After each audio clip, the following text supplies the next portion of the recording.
এই পর্বে আমরা পঞ্চম শ্রেণীর গুণনীয়ক নিয়ে আলোচনা করব। তাহলে গুণনীয়কটা কি? গুণনীয়ক হচ্ছে কোনো সংখ্যাকে যে সকল সংখ্যা দিয়ে নিঃশেষে বিভাজ্য করা যায় বা ভাগ করা যায় সেই সকল প্রত্যেকটা সংখ্যায় সেই সংখ্যার গুণনীয়ক। ধরো একটা এক্সাম্পল হতে পারে, আমাদের এখানে লিখলাম আমি হচ্ছে 8। কি লিখছি এখানে? 8 লিখছি। 8 একটা সংখ্যা, তাহলে তো বলে দিবে যে 8-এর গুণনীয়ক কি। তাহলে 8-এর গুণনীয়ক কি এটা যদি আমি খেয়াল করি, তাহলে 8কে যে সকল সংখ্যা দ্বারা ভাগ করলে নিঃশেষে বিভাজ্য হয় সেটাই হচ্ছে কি 8-এর গুণনীয়ক। এখন খেয়াল করো, তুমি যদি 8কে 1 দ্বারা ভাগ করো তাহলে কি হবে? দেখো, 8কে 1 দ্বারা ভাগ করলে 8-একে 8 নিঃশেষে বিভাজ্য হবে। তাহলে 8-এর গুণনীয়ক হচ্ছে 1। এরপরে খেয়াল করো, 8কে যদি তুমি 2 দ্বারা ভাগ করো তাহলে 8কে যদি 2 দ্বারা ভাগ করো তাহলে কত হবে? 4 দুগুণ 8। বিষয়টা হচ্ছে এরকম। এই যে দেখো, মনে করো আমি এখানে লিখলাম যে এই যে 2 দ্বারা আমি 8কে ভাগ করলাম, তাহলে কি হবে? 2 দিয়ে 8কে ভাগ করলে কি 4 বার যাবে? 4 দুগুণ 8, এই যে 8 হয়েছে নিঃশেষে বিভাজ্য। এই যে শূন্য, ভাগশেষ নাই। তার মানে গুণনীয়কের যদি ভাগশেষ থাকবে না, কি থাকবে না? ভাগশেষ না থাকে, যে সকল সংখ্যা দ্বারা ভাগ করলে ভাগশেষ থাকবে না, অবশিষ্ট থাকবে না, সেটাই কি তার গুণনীয়ক। তাহলে 2 দ্বারা ভাগ যাচ্ছে, তাহলে আমি এখানে 2 এই 8-এর গুণনীয়ক। এরপর যদি 3 দ্বারা ভাগ করে দেখবা যে 3 তিরিকে 9, 3 দুগুণ 6। 8কে ভাগ করলে নিঃশেষে বিভাজ্য হয় না। 4 দ্বারা, হ্যাঁ 4 দ্বারা করলে 2 আসবে, 4 দুগুণ 8, তাহলে 4 লিখতে পারো। এরপরে 8 দ্বারা 8কে ভাগ করা যায়, তাহলে 8-একে 8 একবার হয়। তাহলে এখানে খেয়াল করো, 8-এর গুণনীয়ক হচ্ছে 1, 2, 4, 8। তাহলে যে সকল সংখ্যা দ্বারা 8কে ভাগ করলে নিঃশেষে বিভাজ্য হবে, এইভাবে কিছু ভাগশেষ থাকবে না, ভাগশেষ শূন্য হবে, সেই সকল সংখ্যাই হচ্ছে 8-এর কি? 8-এর গুণনীয়ক। আশা করি বিষয়টা বুঝছো। এবং প্রত্যেকটা সংখ্যায় কিন্তু লেখা লাগবে, একটা যদি বাদ দিয়ে দাও তাহলে কিন্তু হবে না। আচ্ছা, এখন যদি আমরা খেয়াল করি 12। আচ্ছা, এটা বের করার একটা টেকনিক শেখাবো আমি তোমাদেরকে। 12, তাহলে 12-এর গুণনীয়ক কি?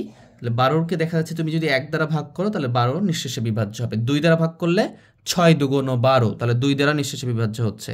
3 দ্বারা ভাগ করলে 3 4 12, ঠিক আছে? 3 দ্বারা ভাগ করলে 3 4 12 নিঃশেষে বিভাজ্য হচ্ছে। 4 দ্বারা করলে 3 4 12, 4 বার যাচ্ছে।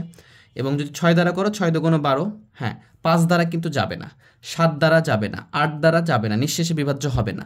এরপরে 12 দ্বারা যাবে। তাহলে একটা জিনিস খেয়াল রাখবা, প্রত্যেকটা সংখ্যার তার গুণনীয়ক কি? সে নিজে হবে, মানে 12-এর গুণনীয়ক অবশ্যই 12 হবে এবং 1 হবে। প্রত্যেকটা সংখ্যার 1 এবং ওই সংখ্যা সবসময় ফিক্সড থাকবে। দেখো, 8-এর গুণনীয়ক কি হয়েছে? 1 2 4 8। 12-এর গুণনীয়ক কি হয়েছে? 1 2 3 4 6 12।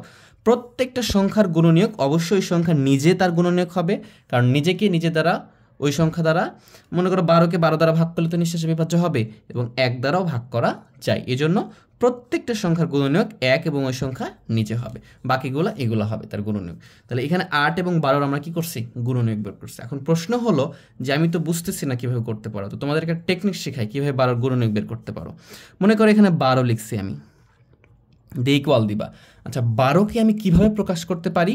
অবশ্যই যেই সংখ্যায় থাকবে সেটাকে আমি কি 1 গুণ ওই সংখ্যা লিখতে পারি কিনা বলো?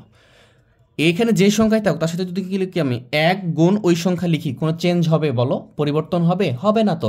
12-এর সাথে 1-এর সাথে 12 গুণ করছে, তাহলে কি 12কে 12ই হবে, কোনো সমস্যা নাই। এরপর নিচে সমান দিবা, দিয়ে তুমি ভাববা 1-এর পরে কত হয় বলো? 1-এর পরে 2। মনোযোগ, খুব মনোযোগ দিতে হবে।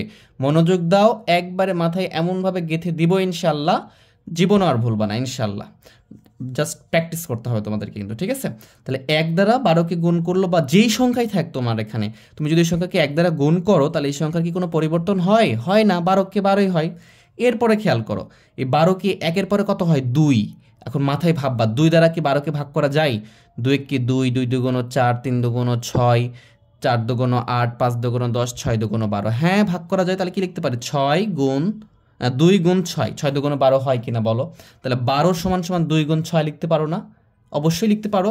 মানে 12 যে কথা আর 2 গুণ 6 কি একই কথা না? বলো, একই কথা। এটা যে বিষয় এটাও সেই একই বিষয়, তাহলে আমি এটা লিখতে পারি। এরপরে খেয়াল করো, 1-এর পরে 2, হ্যাঁ 2 দ্বারা ভাগ গেছে, কত গেছে? 6 বার গেছে, তাহলে 2 গুণ 6 লিখবো, 6 দুগুণ 12। জাস্ট এটাকে আমরা মডিফাই করবো এইভাবে। এরপরে 2-এর পরে কত হয়? 3 দ্বারা ভাগ যায়, হ্যাঁ 3 4 12, তাহলে 3 গুণ 4 লিখবা। এবার 3-এর পরে কত হয়? 4। এই যে 4 তো লিখে ফেলছো, 4 দ্বারা তো ভাগ যায়। 4-এর পরে কত হয় দেখো তো? 5 দ্বারা কি যায়? 5 দুগুণ 10, 3 5 15, তার মানে হচ্ছে না। 5-এর পরে কত হয়? 6। এই যে অলরেডি 6 লিখে ফেলছো। যখন তুমি কাছাকাছি দুটো সংখ্যা পেয়ে যাবা তখন তুমি তার গুণনীয়ক কি হয়েছে? পেয়ে গেছো। তখন তুমি লিখবে এই যে 1, এই 1 থেকে শুরু করবা, 1 2 3 4 5 6 তার গুণনীয়ক। দেখো 1 2 3 4 5 6 এবং 12 নিজে তার কি গুণনীয়ক। তাহলে এইভাবে যদি গুণনীয়ক বের করো তাহলে তোমার কোনো সংখ্যা ছাড়া পড়ার পসিবিলিটি থাকবে না। মনে করো আমরা এখানে এখন 16 গুণনীয়ক বের করব। তাহলে 16 গুণনীয়ক তো এতগুলো সংখ্যা আসবে বা বেশিও আসতে পারে। এখানে মনে করো 32 বা 36 এরকম বড় বড় সংখ্যা আসতে পারে। তখন তোমরা মাঝখানে 2, 3, 4 এরকম একটা সংখ্যা ছুটে যেতে পারে মাথা থেকে। যদি আমরা এই প্রসেসে করি তাহলে আমাদের সমস্যা ভুল হয়ে যাবে। কিন্তু যদি আমরা এই প্রসেসটা অ্যাপ্লাই করি তাহলে কিন্তু ভুল হওয়ার পসিবিলিটি একদমই শূন্যের কোঠায় নেমে আসবে। দেখো কিভাবে, মনে করো আমি এখানে 16 করতেছি। তাহলে 16 করলে কি আসবে? 16 আমি কি লিখবো? প্রত্যেকটাতে বলছি যে 1 গুণ সেই সংখ্যাটা লিখবা। 1 গুণ 16 লিখলাম, কোনো পরিবর্তন হয়েছে? 16কে 16। এরপরে লিখবো কি 2 দ্বারা ভাগ করবো। হ্যাঁ, 2 আর 8 গুণ করলে কত? 8 দুগুণ 16 ভাগ যায় 3 দ্বারা। ভাববা 1-এর পরে 2, তারপরে কত আসে? 3। একটা সিরিয়াল বাই ভাববা, এটা তো ভুল হওয়ার কোনো পসিবিলিটি নাই। 1-এর পরে 2 ভাববা, 2-এর পরে 3 ভাববা। তাহলে 1-এর পরে 2, 2-এর পরে কত আসে আমাদের? 3। 3 দিয়ে তুমি 16কে ভাগ করো, 3 5 15, 3 6 18 যায় না। 4 দ্বারা, 4 4 16, এই যে 4 গুণ 4। যখন দেখবা কাছাকাছি সংখ্যা চলে আসছে তারা আর ট্রাই করার দরকার নাই। দেখো এখানে 3 4 চলে আসছিল, ট্রাই করে কি এটাই বারবার আসতেছিল। 4-এর পরে 5, 3 5 15, 4 5 20 হয় না। 5-এর পরে 6, 3 6 18, 6 দুগুণ 12 হয় না। তারপরে 7 হয় না। তারপরে 8, 8 দুগুণ 16, এই যে 8 লিখে ফেলছে অলরেডি, আর দরকার নেই। এই জন্য কাছাকাছি আসলে তোমাদের ওকে। তাহলে এখন তুমি এখানকার গুণনীয়ক কীভাবে পাবা? এইভাবে লেখা শুরু করবে, এইখান থেকে শুরু করবে, এইগুলো লিখবা, এরপরে এইভাবে ইউ আকৃতির মতো, ঠিক আছে? তাহলে তুমি এখানে লিখো 1 2 4, দুটা পাইছো না, একটা লিখবা, দুটা লেখার দরকার নাই। তাহলে কি এখানে 8 এবং 16 দুটো একই, এই জন্য একটা লিখবা। তাহলে 16-র গুণনীয়ক কি? 1 2 4 8 16, এগুলো প্রত্যেকটা দ্বারা ভাগ করে নিঃশেষে বিভাজ্য অবশ্যই হবে। এরপরে যদি তুমি 32-এর কথা খেয়াল করো, তাহলে 32কে তুমি ভাগ করতে পারো, ভাগ করে বের করতে পারো, ঠিক আছে? এইখানে এই উপাদানগুলো আসবে, জাস্ট শেষে একটা 32 আসবে। আমরা 36-এরটা দেখাবো তোমাদেরকে, 32-এরটা দেখাচ্ছি না, তারপরে আমরা গসাগু নিয়ে আলোচনা করব। এখানে 36 খেয়াল করো, 36 যদি আমি বলি তাহলে 36-এর কী কী আসতেছে দেখো। 36-এর আসতেছে কি 1 গুণ 36, এই প্রসেসটা অ্যাপ্লাই করবা সব সময়। এরপরে কি 2 দ্বারা ভাগ যায় 36-কে, সাইডে ভাগ করে দেখবা 2 দ্বারা। মনে করো এখানে আমি 36-কে 2 দ্বারা ভাগ করে দেখতেছি যাচ্ছে কিনা। মনে করো তোমার মাথায় আসতেছে না যাচ্ছে কিনা, যেহেতু বড় সংখ্যা। তাহলে 2-1-কে 2, তাহলে 2 হচ্ছে এখানে 1, এখানে 6, 8 দুগুণ 16। হ্যাঁ, নিঃশেষে বিভাজ্য হচ্ছে, তাহলে 2 দ্বারা যাবে। তাহলে তুমি 2 গুণ যদি 18 লেখো তাহলে কি হবে? এটা 18 দুগুণ কত হবে? 36 হবে। বুঝতে পারছো? এরপরে 3 দ্বারা, হ্যাঁ 3 বারাং 36, 3 দ্বারা ভাগ করবে, দেখবে 12 আসতেছে, 3 বারাং 36। এবার 4 দ্বারা যাচ্ছে, হ্যাঁ আমরা নামও তো জানি, 4 নং কি 36, 4 গুণ নং কত? 36। এরপরে 5 দ্বারা যাচ্ছে না, 5 7 35, দেখো 1 2 3 4 গেছে, 5 দ্বারা যাচ্ছে না, 5 7 35, 5 8 40, 36 কিন্তু হয় না। এরপরে 7 দ্বারা, 6 7 42, 5 7 35 হয় না। 8 দ্বারা, 6 দ্বারা, হ্যাঁ 6 দ্বারা হয়, 6 6 36, তাহলে 6 গুণ 6। এখন দেখো দুটা কাছাকাছি সংখ্যা মানে একই সংখ্যা চলে আসছে, তার মানে তোমার আর গুণ করে লাভ নেই। দেখো গুণ করে দেখো, 6-এর পরে 7 দ্বারা ভাবো, যাবে না, 5 7 35, 6 7 42 হচ্ছে না। তারপরে তুমি 7-এর পরে 8 দ্বারা ভাবো, 8 দ্বারা 4 8 32, 5 8 40 হচ্ছে না। এরপর 9 দ্বারা ভাবো, দেখো 9 তুমি লিখে ফেলছো, তার মানে তোমার সব লেখা হয়ে গেছে। তুমি এখন ইউ এর মতো করে সাজাবা, এখান থেকে শুরু করবা, এগুলো সব লিখবা। তাহলে 36-এর কি কি আসতেছে দেখো, 1 আসতেছে, 2 আসতেছে, 3 আসতেছে, 4 আসতেছে, 6 আসতেছে। 6 দুইটা, কিন্তু লিখবো আমি কি একটা, একই জিনিস দুইটা লেখার কোনো প্রয়োজন নাই। 9 12 18 আর হচ্ছে কত 36। তাহলে দেখো এইটার গুণনীয়ক আসছে কতগুলো দেখছো, 1 2 3 4, প্রায় 9টা আসছে। তাহলে এই এতগুলা লেখা কিন্তু আমাদের ভুল হয়ে যাবে। একটা তুমি ছাড়া ফেলে দিবা, 4 ছাড়া ফেলছো মনে করো, তাহলে তোমার অঙ্ক ভুল হয়ে গেছে। তাহলে এই প্রসেসটা অ্যাপ্লাই করে আমরা বের করবো, আশা করি বুঝছো। যদি আমরা 32-এরটা করি তাহলে এখানে যেটা আসছে সেটাই আসবে। দেখো 1 দ্বারা যাবে, 2 দ্বারা যায়, 4 দ্বারা যায়, 8 দ্বারা যায়, 16 দ্বারা যায়, এবং এখানে 32 একটা বাড়বে। তাহলে এইভাবে আমরা গুণনীয়কগুলো বের করব। এখন আমরা যেমন সাধারণ গুণিতক শিখছি, তাহলে এখন সাধারণ গুণনীয়ক বের করা শিখি। যে কোনো সংখ্যার বের করতে পারি আমরা। এখান থেকে আমরা যে কোনো দুইটা সংখ্যা নিয়ে তোমাদেরকে সাধারণ গুণনীয়ক বের করা শেখাই, যেমনভাবে আমি গুণিতক শিখিয়েছি। তাহলে আমরা যে কোনো সংখ্যা নিতে পারি কিন্তু এখানে, ঠিক আছে? মনে করো আমি এখান থেকে প্রথমে এই যে 12 আর 16 নিলাম, ঠিক আছে? তাহলে আমরা কি লিখব? 12 ও 16 এর সাধারণ গুণনীয়ক, সাধারণ গুণনীয়ক। খেয়াল করো, ভালো করে একটু খেয়াল করো। সাধারণ বিষয়টা কি আমরা তো আগেই ক্লিয়ার করছি, সাধারণ মানে যেটা সবার ভেতরে থাকে। তাহলে 12 এবং 16 এর সাধারণ গুণনীয়ক, তাহলে 12 এবং 16 এর ভেতরে আছে এরকম সাধারণ গুণনীয়ক কি কি দেখো। এখানে দেখো 1 আছে, এখানেও 1 আছে, তাহলে এই দুইটা সাধারণ, দুটার ভিতরে কমন। এখানে দেখো 2 আছে, এইখানে দেখো কি 2 আছে, এইখানে দেখো 3 আছে কিন্তু এখানে নাই, এখানে 4 আছে, এখানে 4 আছে, আর কিছু দেখো মিল নাই। তাহলে 12 এবং 16 এর সাধারণ গুণনীয়ক কি হবে তাহলে? এই যে আমাদের 1 হচ্ছে, 2 ও 4। বুঝতে পারছো? 12 এবং 16 সাধারণ গুণনীয়ক কি হচ্ছে তাহলে? 1 2 4। কেন? কারণ এই দুটোর মধ্যে যেটা মিল থাকবে সেটাই কি আমরা সাধারণ বলি বা কমন বলি। দুটোর মধ্যে যেটা একই সেটাকে কি বলবো আমরা? কমন বলবো। আর এটাই হচ্ছে সাধারণ গুণনীয়ক। এখন সাধারণ গুণনীয়কের সাথে কি সম্পর্কযুক্ত আমাদের হচ্ছে গরিষ্ঠ সাধারণ গুণনীয়ক বা গসাগু সম্পর্কিত। তাহলে এটা আমরা কিভাবে বের করব? যেটাকে আমরা কি বলি? গরিষ্ঠ সাধারণ গুণনীয়ক, যেটাকে সংক্ষেপে আমরা কি বলি? গসাগু। আমাদের আগেটাতে ছিল কি?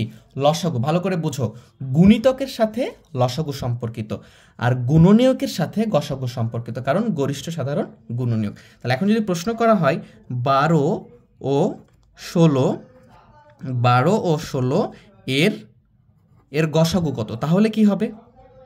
গসাগু এটা কত হবে তাহলে আমাদের?